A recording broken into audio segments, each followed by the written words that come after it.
Curbside Camp. You're with Miss Panda today, and today we're going to be making a camouflage backdrop and a camouflage mask. So in your bag, you should have a large white sheet of paper, assorted pieces of construction paper, a bunch of different colors, 2 reptile masks, some pipe cleaners, a few feathers, googly eyes, a glitter glue stick, and some pom-pom balls.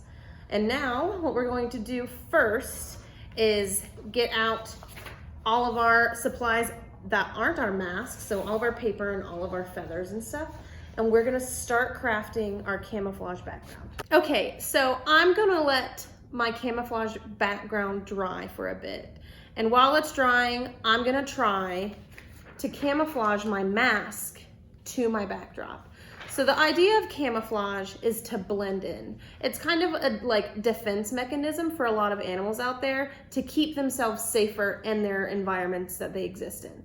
So think of the coloring of a deer, right? So when you're out in the woods and you are like looking around at the trees and stuff, usually you only see a deer when it notices you and starts running away and puts up its white tail, right? Because the coloring of a deer, it's like nice light brown, blends in with all of the tree trunks and all of the foliage that happens to be in the forest where they exist.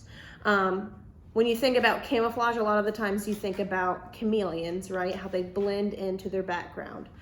They have the ability to kind of change their color to fit in with their surroundings.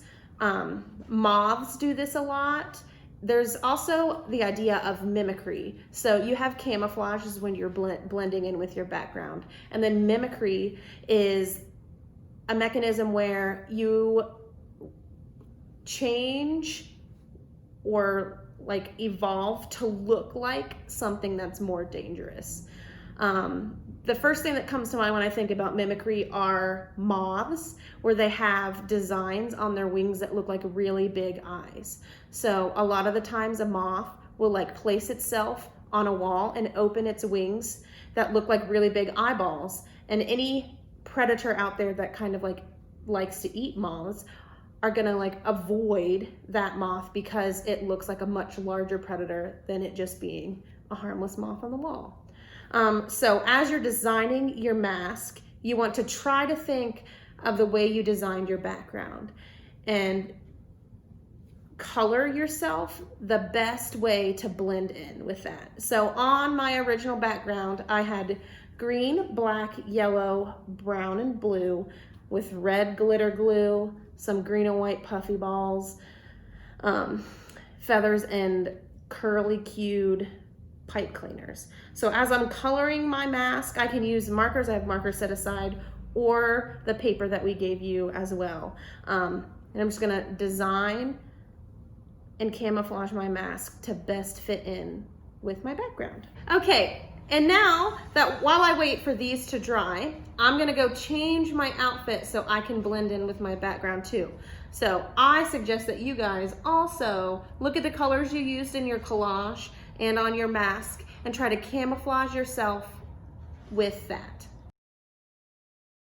Can you see me? So when we think about how we camouflage with our masks and our backdrop, when I created my backdrop, I used all of my colors of paper, so blue and brown and black, yellow and green. And then when I was designing my mask, I made sure that I used those exact same colors so that when I stood in front of it, it blended in with my background, which is what camouflage is.